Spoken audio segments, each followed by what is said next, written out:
ইন্না নাহনু নাযালনা যিকরা ওয়া ইন্না লাহু লাহাফিযুন। আল্লাহ তাআলা বলেন, এই কোরআন আমি নাজিল করেছি এবং নাজিল করে শেষ করি নাই, বরং এই কোরআন কিয়ামত পর্যন্ত সংরক্ষিত রাখার দায়িত্ব আমি নিজেই নিয়ে নিয়েছি। এজন্যই তো কোরআনের শুরুতেই বক্তব্য স্পষ্ট করে দেয়া হয়েছে, যালিকাল কিতাবু লা রাইবা ফীহি হুদাল লিল মুত্তাকিন। আল্লাহ তাআলা বলে, এই কোরআন তো আমি সংরক্ষিত রাখব, এটাকে ভুল সাধন করা পৃথিবীতে কারো পক্ষে সম্ভব না। যালিকাল কিতাব, এই কিতাব হলো এমন কিতাব, লা রাইবা ফীহি, যেই কিতাবের মধ্যে কোনো সন্দেহ কোনো ভুল নেই। কিতাবুন আনজালনাহু ইলাইকা লিতুখরিজান নাসা মিনাজ যুলুমাতি ইলান নূর। আল্লাহ তাআলা বলেন, ও আমার নবী, ও আমার হাবিব, আপনার কাছে আমি এই কিতাব নাজিল করেছি, এই কোরআন নাজিল করেছি। কেন নাজিল করেছি জানেন নাকি? লিতুখরিজান নাসা মিনাজ যুলুমাতি ইলান নূর।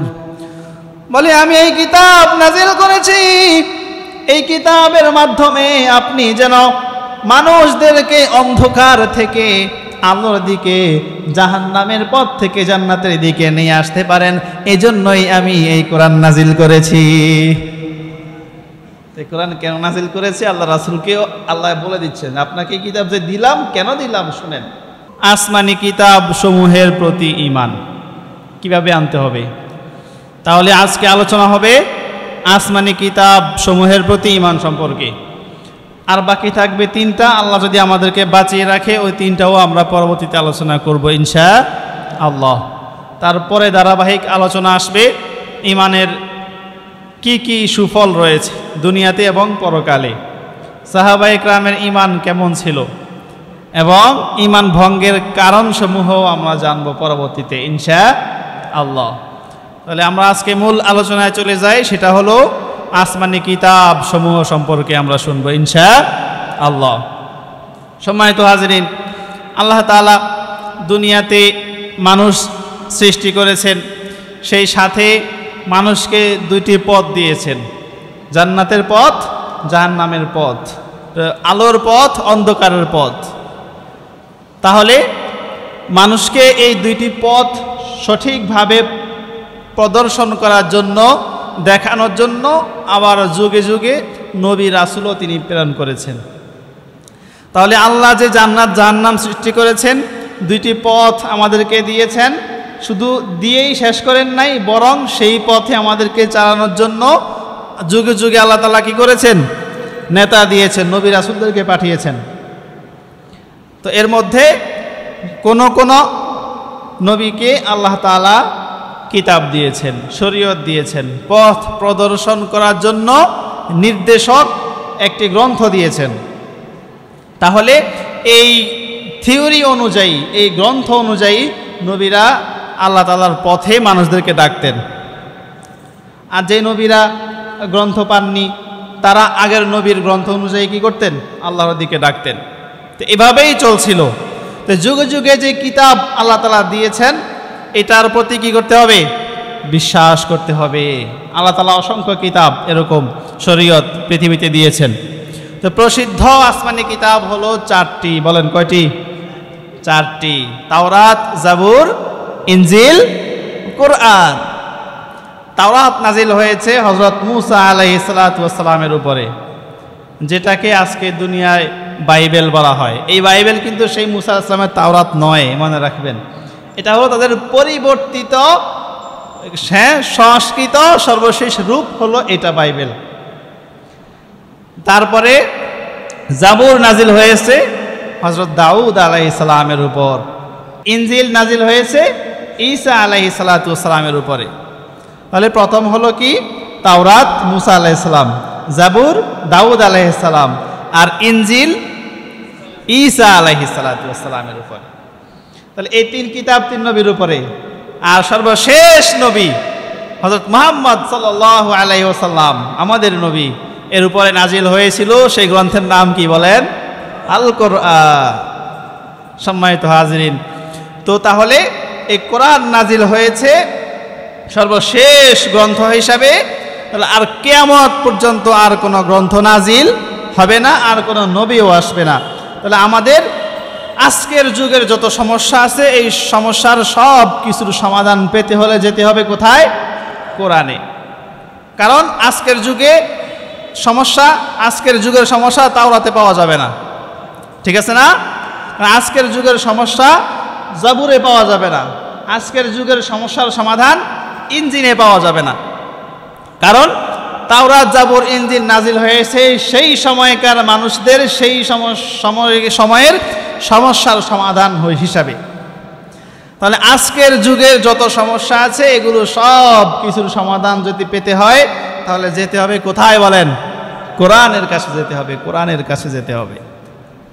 সম্মানিত ভাইয়েরা, তাহলে আমাদের মূল আলোচনা হলো কোরআন নিয়ে।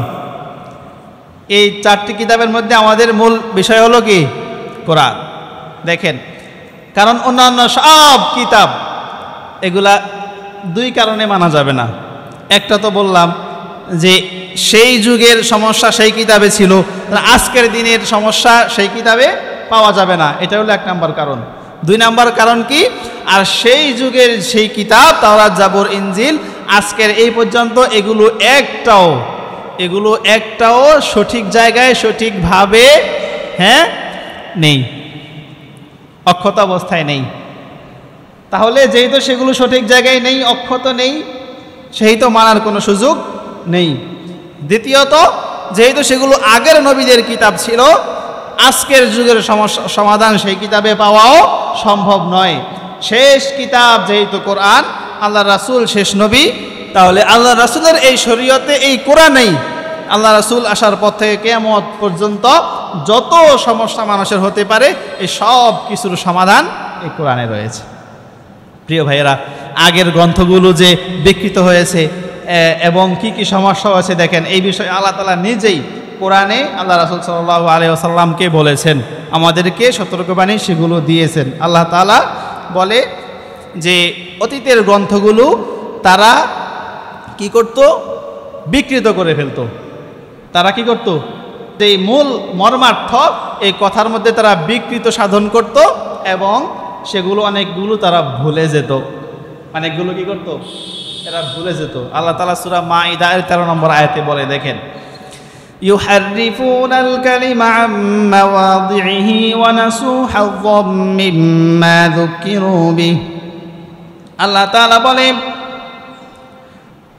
আমি যে কিতাব নাজিল করেছি তারা সেই কিতাবের কিছু বিষয় বাদ দিয়ে দিয়েছে, পরিবর্তন করে নিয়েছে, আর কিছু বিষয় এমন রয়েছে যেগুলো তারা ভুলে গিয়েছে। কিছুকে পরিবর্তন করেছে আর কিছুকে কি করেছে? ভুলে গেছে। কিছু পরিবর্তন করেছে আর কিছু ভুলে গেছে। এবং শুধু এটুকু শেষ না, আবার তারা হাতে লিখেও আল্লাহর নামে চালিয়ে দিত, বলেন নাউজুবিল্লাহ। এই কাজগুলো করতো কারা? দেখেন, আল্লাহ তাআলা কোরআনে বলছে, সূরা বাকারা এর ৭৯ নম্বর আয়াতে আল্লাহ তাআলা বলছে, ফাওয়াইলুল লিল্লাযীনা ইয়াকতুবুনাল কিতাবা বিআইদিহিম সুম্মা ইয়াকুলুনা হাযা মিন ইনদিল্লাহি লিয়াশতারু বিহি থামানান কলিলা। আল্লাহ তাআলা বলেন, ওই সকল লোকরা ধ্বংস হোক, দুর্যোগ দুর্ভোগ, অনেক হতাশা, অনেক শাস্তি, অনেক ভয়ঙ্কর তাদের জন্য, ওই সকল লোকদের জন্য। কাদের জন্য? আল্লাযীনা ইয়াকতুবুনাল কিতাবা বিআইদিহিম, বলে যারা নিজের হাতে নিজেরা কিতাব লিপিবদ্ধ করে লিখেছে। এইটুকু শেষ না, আবার বলে কি? কয় হাযা মিন ইনদিল্লাহ, কয় এই কিতাব হলো আল্লাহ তাআলার পক্ষ থেকে। নাউজুবিল্লাহ। থুম্মা ইয়াকুলুনা হাযা মিন ইনদিল্লাহি লিয়াশতারু বিহি থামানান কলিলা, কয় তারা আল্লাহর নামে চালিয়ে দিত এই জন্য যে তারা এর মাধ্যমে সামান্য কিছু রুটি রুজির ব্যবস্থা করবে। মানে তাদের সুবিধা অনুযায়ী কি করবে? এরা সুবিধা ভোগ করবে। আল্লাহ যেটা বলছে এটা এদের কল্যাণ, এরা তো আহমক, এটা বুঝে না। তো এরা যেটাকে কল্যাণ মনে করে সেটার জন্য বা কোনো কিছু পাওয়ার আশায় এবার এটাকে কি করে লেখে, নিজেরা বানায়, বানায় এবার কি কয় এটা আল্লাহ দিছে, এটা কি করছে আল্লাহ দিছে। তাহলে বোঝা গেল যে আল্লাহ তাআলা নিজেই বলে দিচ্ছেন যে এই আগের কিতাবগুলোতে এরা এরকম করত, কিছু পরিবর্তন করে ফেলতো, কিছু ভুলে যাইতো, আর কিছু নিজেরা বানায়া আল্লাহর নামে চালায় যেত। নাউজুবিল্লাহি মিন যালিক। তাহলে এটা হলো আগের কিতাবগুলোর এখন এই অবস্থা। যেই নবীর উপরে নাজিল করেছে সেই সময় ঠিক ছিল। তাহলে আজকের যুগের অবস্থা আর আছে? কিছুকে পরিবর্তন করছে, কিছুকে ভুলছে, আবার কিছুকে নিজেরা লিখছে, লিখে বলে আল্লাহ এটা দিয়েছে। নাউযুবিল্লাহ। সম্মানিত হাজরিন, অথচ আর কোরআন সম্পর্কে আল্লাহ তাআলা নিজেই বলেছেন যে এই কোরআন সংরক্ষিত এবং অক্ষত রাখার দায়িত্ব স্বয়ং আমার। কার? আল্লাহ। এবং এটাকে নির্ভুল সংরক্ষিত অক্ষত রাখা মানে কি, এটাকে কোনো সংশয় ছাড়া যেন মানুষ গ্রহণ করতে পারে এমন সহিভাবে এটাকে সংরক্ষিত করে রাখার দায়িত্ব কে নিয়েছে? আল্লাহ তাআলা নিয়েছে। সূরাতুল হিজর এর 9 নং আয়াতে আল্লাহ তাআলা বলে, দেখেন, ইন্না নাহনু নাযালনা যিকরা ওয়া ইন্না লাহু লাহাফিজুন। আল্লাহ তাআলা বলেন এই কোরআন আমি নাজিল করেছি এবং নাজিল করে শেষ করি নাই, বরং এই কোরআন কিয়ামত পর্যন্ত সংরক্ষিত রাখার দায়িত্ব আমি নিজেই নিয়ে নিয়েছি। এজন্যই তো কোরআনের শুরুতেই বক্তব্য স্পষ্ট করে দেয়া হয়েছে, যালিকাল কিতাবু লা রাইবা ফীহি হুদাল লিল মুত্তাকিন। আল্লাহ তাআলা বলে এই কোরআন তো আমি সংরক্ষিত রাখবো, এটাকে ভুল সাধন করা পৃথিবীতে কারো পক্ষে সম্ভব না। যালিকাল কিতাব, এই কিতাব হলো এমন কিতাব, লা রাইবা ফী, যেই কিতাবের মধ্যে কোনো সন্দেহ কোনো ভুল নেই, এবং এই কিতাব মুমিনদেরকে পথ প্রদর্শন করবে। তাহলে আল্লাহ তাআলা নিজে সংরক্ষণে রাখার দায়িত্ব দিয়েছেন এবং নির্ভুল ঘোষণা করেছেন। সুবহানাল্লাহ। পৃথিবীতে এমন কোনো গ্রন্থ আছে যে গ্রন্থ লেখার পরে কেউ বলতে পারবে যে আমার এই গ্রন্থ একেবারে বিশুদ্ধ? আছে? একমাত্র কোরআন, আর এটা বলেছে স্বয়ং আল্লাহ। সুবহানাল্লাহ। তাহলে আপনি আমি বলবো এইটুকু না, আল্লাহ নিজে কি করেছেন বলে দিয়েছেন। সেই যুগে আল্লাহ রাসূল সাল্লাল্লাহু আলাইহি ওয়াসাল্লাম যে যুগে ছিলেন, ওই যুগে কাফেররা আল্লাহ রাসূলকে বলতো, বিশেষ করে ইহুদিরা বলতো এটা তো মুহাম্মদ কি করে, বলে এটা তো সে রচনা করে। দেখো কি সুন্দর তালে তালে ছন্দে ছন্দে বলে, ইয়া আইয়ুহাল মুদ্দাসসির কুম ফাআনদির ওয়া রাব্বাকা ফাকাব্বির ওয়া সিয়াবাকা ফাতাহহির। কি সুন্দর না? সুবহানাল্লাহ। ওয়ান নাজমি ইযা হাওয়া মা দাল্লা সাহিবুকুম ওয়া মা গাওয়া ওয়া মা ইয়ানতিকু আনিল হাওয়া ইন হুয়া ইল্লা ওয়াহয়ুন ইউহা। এই যে কি সুন্দর ছন্দে ছন্দে ছন্দে ছন্দে কোরআন নাজিল হচ্ছে, আবার এটা তো কবিতা। এটা কি? এটা কবিতাটা মুহাম্মদ রচনা করেছে। তো আল্লাহ তাআলা এই কথার জবাব দিয়ে দিচ্ছেন। সূরাতুন নাজমে এর 3-4 নম্বর আয়াতে আল্লাহ তাআলা বলে দিচ্ছেন, ওয়া মা ইয়ানতিকু আনিল হাওয়া ইন হুয়া ইল্লা ওয়াহয়ুন ইউহা। আল্লাহ তাআলা বলে, তোমরা কি মনে করেছো নাকি মুহাম্মদ এটা নিজ থেকে বলেছে? না না না, মুহাম্মদ এটা কোনো দিনও নিজ থেকে বলে না। বলে ওয়া মা ইয়ানতিকু আনিল হাওয়া, সে খামখেয়ালি নিজ থেকে মন থেকে কোনোই কথা বলে না। ইন হুয়া ইল্লা ওয়াহয়ুন ইউহা, সে তো কেবল ওই কথাগুলোই বলে, ওই কথাই সে প্রকাশ করে যেইগুলো আল্লাহ তাআলা তাকে ওহী করে, ওই কথাগুলোই সে বলে, এর বাহিরে কিছুই বলে না। সুবহানাল্লাহ। তাহলে এই যে কোরআন, আল্লাহ তাদের কি করেছেন জবাব দিয়ে দিয়েছেন যে না, কোরআন মুহাম্মদ রচনা করেও নাই, বানায়ও নাই, কোনো পরিবর্তন হওয়ারও সুযোগ নাই।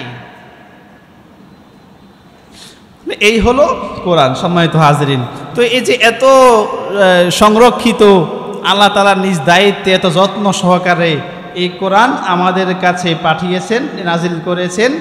কেন নাজিল করেছেন এই কিতাব, কেন নাজিল করেছেন কোরআনে আল্লাহ তাআলা সেটাও বলে দিয়েছেন। যে দেখো আমি তোমাদের কাছে এই কিতাব পাঠাচ্ছি, এই কিতাব আমার পক্ষ থেকে তোমাদের কাছে পাঠাচ্ছি। কেন পাঠাচ্ছি জানো? আল্লাহ তাআলা তো ঠিকই জানে কিছু মানুষ এমন থাকবে যারা এই কোরআন বুঝতে চেষ্টাও করবে না, ইচ্ছা পোষণ তো করবেই না, এটার থেকে মুখ ফিরিয়ে নেবে। আল্লাহ তাআলা যে কি বলছে, কেন পাঠিয়েছে, এই বিষয়ে তার কোনো মাথা ব্যথা নেই, এমন কিছু তো মানুষ থাকবে। কি বলেন, থাকবে না? আল্লাহ তাআলা এদেরকে সতর্কবাণী করে বলে দিচ্ছেন যে দেখো আমি কোরআন নাজিল করেছি। কেন করেছি জানো? সূরা ইব্রাহিম এর 1 নম্বর আয়াতে আল্লাহ তাআলা বলে দিচ্ছেন, কিতাবুন আনজালনাহু ইলাইকা লিতুখরিজান নাসা মিনাজ যুলুমাতি ইলান নূর। আল্লাহ তাআলা বলেন, ও আমার নবী, ও আমার হাবিব, আপনার কাছে আমি এই কিতাব নাজিল করেছি, এই কোরআন নাজিল করেছি। কেন নাজিল করেছি জানেন নাকি? লিতুখরিজান নাসা মিনাজ যুলুমাতি ইলান নূর। বলে আমি এই কিতাব নাজিল করেছি, এই কিতাবের মাধ্যমে আপনি যেন মানুষদেরকে অন্ধকার থেকে আলোর দিকে, জাহান্নামের পথ থেকে জান্নাতের দিকে নিয়ে আসতে পারেন। এজন্যই আমি এই কোরআন নাজিল করেছি। এই কোরআন কেন নাজিল করেছি আল্লাহ রাসূলকেও আল্লাহ বলে দিচ্ছেন, আপনাকে কিতাব যে দিলাম কেন দিলাম শুনেন। এরপরে দেখেন সূরা সদ এর 29 নম্বর আয়াতে আল্লাহ আবার বলছেন এই কিতাব কেন দিয়েছেন। কিতাবুন আনজালনাহু ইলাইকা মুবারাকুন লিয়াদাব্বারু আয়াতিহি ওয়া লিয়াতাযাক্কারা উলুল আলবাব। বলে এই কিতাব এমন কিতাব, এই কিতাব আমি আমার হাবিবের প্রতি নাজিল করেছি, আল্লাহ রাসূলের প্রতি নাজিল করেছি। বলে কেন নাজিল করেছি শুনো, লিয়াদাব্বারু আয়াতিহি ওয়া লিয়াতাযাক্কারা উলুল আলবাব। বলে এই বরকতময় কিতাব আমি এজন্যই নাজিল করেছি যেন মানুষ সেটা অনুধাবন করে, সেটা বুঝে, এবং বুদ্ধিমান লোকেরা, জ্ঞানী লোকেরা এই কোরআন থেকে উপদেশ গ্রহণ করে চলে। তাহলে কোরআন নাজিল করেছে কেন? যেন জ্ঞানী লোকেরা, বুদ্ধিমান লোকেরা এখান থেকে কি করে? উপদেশ গ্রহণ করে চলে। তাহলে বোঝা গেল কোরআনের উপদেশ গ্রহণ করবে তারাই যারা জ্ঞানী। সুবহানাল্লাহ। তাহলে কোরআনের উপদেশ, আদেশ নিষেধ এগুলো শুনবে, মানবে তারাই যারা কি? জ্ঞানী। তাহলে যারা কোরআন শুনে, কোরআন মানে, আপনার চোখে, আপনার দৃষ্টিতে এরা যতই ছোট হোক না কেন আল্লাহর কাছে এরাই প্রকৃত জ্ঞানী। তাহলে আমরা কি জ্ঞানীদের কাতারে যাব না মূর্খদের কাতারে যাব বলেন? আবারও বলেছি, কোরআনের এই ভাষা, এই জ্ঞানীর অর্থ আপনার এই কি বলে এটাকে, বিসিএস সার্টিফিকেট, হ্যাঁ, অনার্স মাস্টারের সার্টিফিকেট, এমবিবিএস, এগুলার কথা কিন্তু বলা হয় নাই। হ্যাঁ, এখানে এই বুদ্ধিমান, শিক্ষিত এরা মূলত কারা?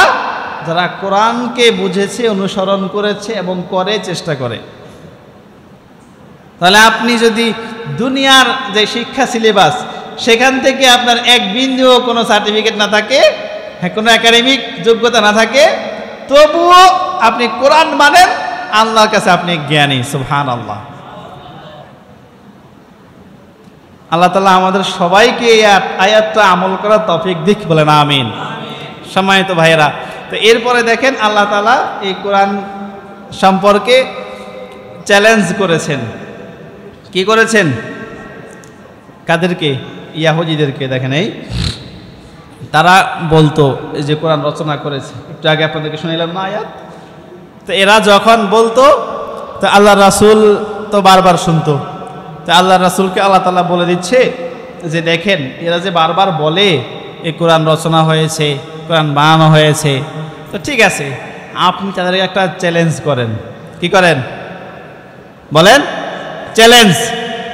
আমরা অনেক সময় বলি না, হ্যাঁ, যে আমি তোমাকে এই বিষয়ে চ্যালেঞ্জ করলাম, পারলে আমার চ্যালেঞ্জ গ্রহণ করো, আমার কথা ভুল প্রমাণিত করো। আল্লাহ রাসূলও কি করলেন? চ্যালেঞ্জ গ্রহণ করলেন। তো এইটা আল্লাহ তাআলা সূরা ইউনুস এর 38 নম্বর আয়াতে আল্লাহ তাআলা উল্লেখ করে দিয়েছেন। দেখেন আল্লাহ তাআলা বলে আম ইয়াকুলুনা ইফতারা, বলে তারা কি বলে এই কোরআন রচনা করা হয়েছে, তারা কি বলে এই কোরআন মানুষ রচনা করেছে। যদি তারা এই কথা বলে, কুল ও নবী আপনি এবার তাদেরকে বলেন, এবার চ্যালেঞ্জ করেন কি, ফাতু বিসূরাতিন মিথলি, বলে তোমরা যদি সত্যবাদী হয়ে থাকো, তোমরা যদি সত্যবাদী হও, তোমরা আল্লাহ ছাড়া আর যাদেরকে তোমরা ডাকো, যাদেরকে পারো নিয়ে আসো, তোমরা সবাই মিলে, তোমরা সবাই যাদেরকে ডাকো তারাও সবাই, তোমরা এবং তোমাদের ইলাহরা সবাই মিলে যদি সক্ষম হও, যদি পারো, তাহলে কোরআনের মতো ছোট্ট একটি সূরা রচনা করে দেখাও। কিন্তু সেই যুগের এই চ্যালেঞ্জ তাদের থেকে শুরু করে আজ পর্যন্ত কেউ কি পেরেছে এই চ্যালেঞ্জ গ্রহণ করতে, এমন কিছু দেখাতে? এবং কিয়ামত পর্যন্ত কেউ পারবে না। তাহলে কোরআন যে চ্যালেঞ্জ করেছে, আজ পর্যন্ত এমন কোনো মানুষ পৃথিবীতে আসে নাই যে এই চ্যালেঞ্জ গ্রহণ করেছে আর করবে।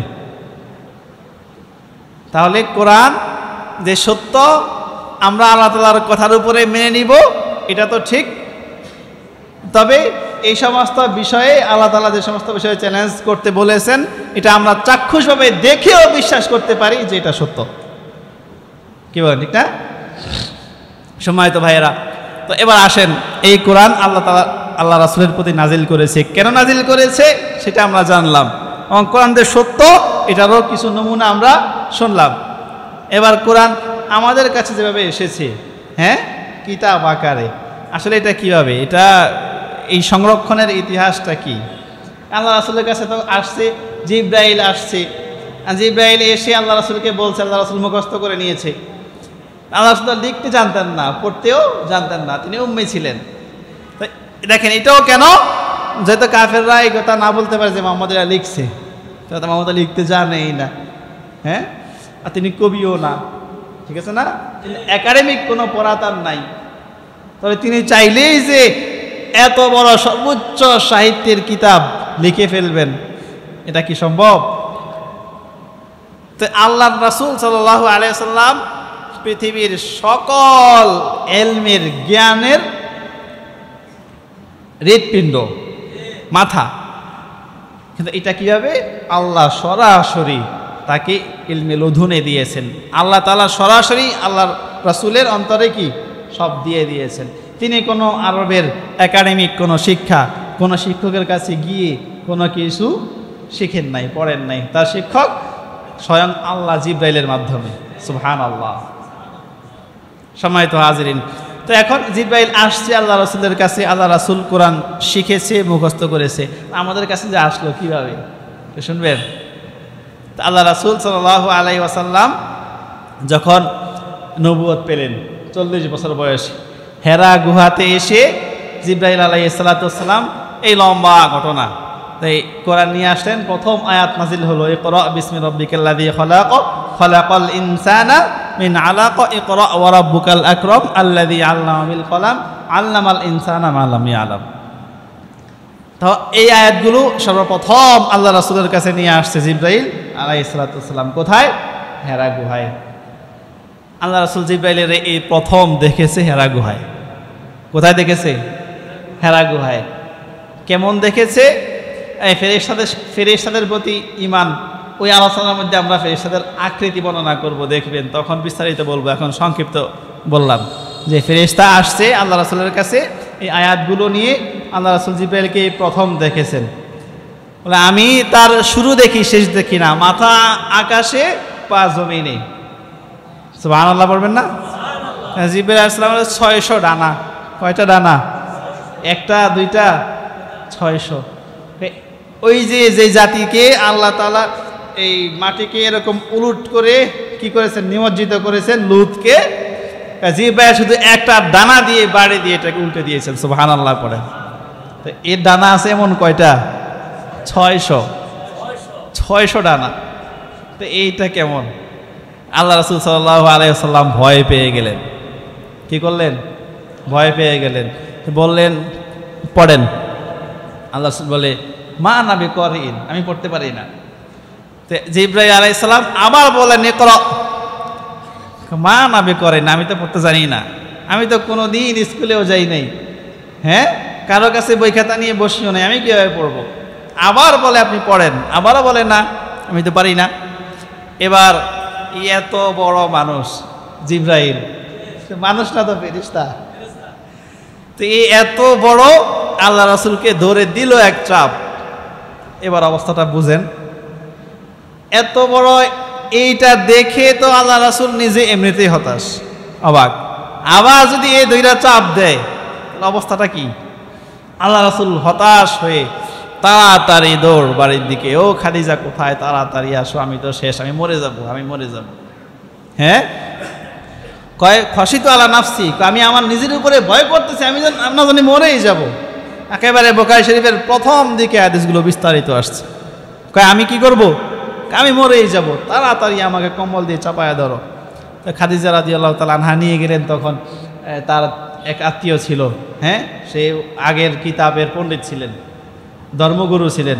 আল্লাহ রাসূলের কাছে তো মাত্র নাজিল হচ্ছে কোরআন, এই প্রথম দিন জিবরাইল আসলো মাত্র, তখন তো চলমান আগের যে ধর্ম ছিল ওই ধর্মের পণ্ডিত ছিল, খাদিজার আত্মীয়, হেরাকলা ছিল তার নাম। তার কাছে যখন নিয়ে গেল, এবার আল্লাহ রাসূলকে জিজ্ঞাসা করলো, বলো তো মোহাম্মদ, তোমার কাছে যে লোকটা এসেছে সে দেখতে কেমন? বলে সে এত মোটা। সে কেমন লম্বা?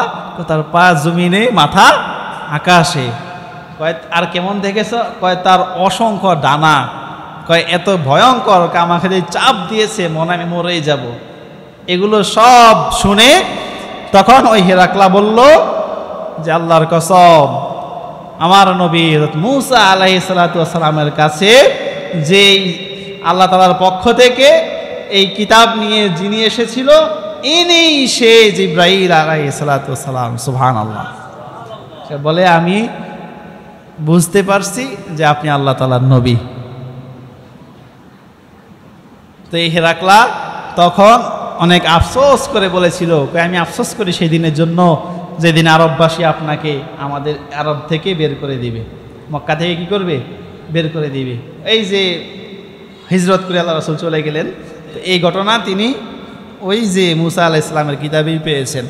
তো বলেন আমি যদি সেদিন বেঁচে থাকতাম আমি তোমাকে সহযোগিতা করতাম, তবে আমার মনে হয় না আমি সেদিন পর্যন্ত বেঁচে থাকবো। তো এই হলো আল্লাহ রাসূল সাল্লাল্লাহু আলাইহি ওয়াসাল্লামের কাছে প্রথম কোরআনের ওহী আসলো।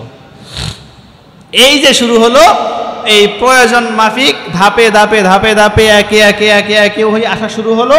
আল্লাহ রাসূলের জীবনের শেষে গিয়ে একেবারে 63 বছরে গিয়ে এই ওহী আসা, কোরআন সম্পূর্ণ নাজিল হওয়া কি হলো? শেষ হলো। এখন এগুলো তো আল্লাহ রাসূলের কাছে একটু একটু করে আসতো, এটা সংরক্ষিত হলো কিভাবে? আল্লাহ রাসূলের কাছে যখন আসতো তিনি মুখস্থ করে নিতেন, সাহাবায়ে কেরামকে মুখস্থ করিয়ে দিতেন। সাহাবায়ে কেরামের মধ্যে এর অনেকে ছিল, এরা মুখস্থ করে ফেলতো সাথে সাথে। ওসমান রাদিয়াল্লাহু তাআলা আনহু কোরআনে হাফেজ ছিলেন। তিনি প্রত্যেক সময়ে 60টি মঞ্জিল আছে না কোরআন শরীফে, আপনারা জানেন না? কোরআনে কয়টি মঞ্জিল আছে? 60টি। এটা মূলত ওসমান রাদিয়াল্লাহু তাআলা আনহু কোরআনে হাফেজ ছিলেন। তিনি কি করতেন? 7 দিনে এই কোরআন খতম করতেন। তো এক এক দিন তিনি যেইটুকু পড়তেন ওইটুকুর নাম এক মঞ্জিল। এভাবে 7 মঞ্জিল, মানে 7 দিনে ওসমান রাদিয়াল্লাহু তাআলা আনহু কোরআনকে কি করতেন? খতম করতেন। এভাবে সাহাবায়ে একরামদের মধ্যে অসংখ্য হাফেজ ছিল, ওনারা মুখস্থ করে রাখতেন। আবার কি করতেন?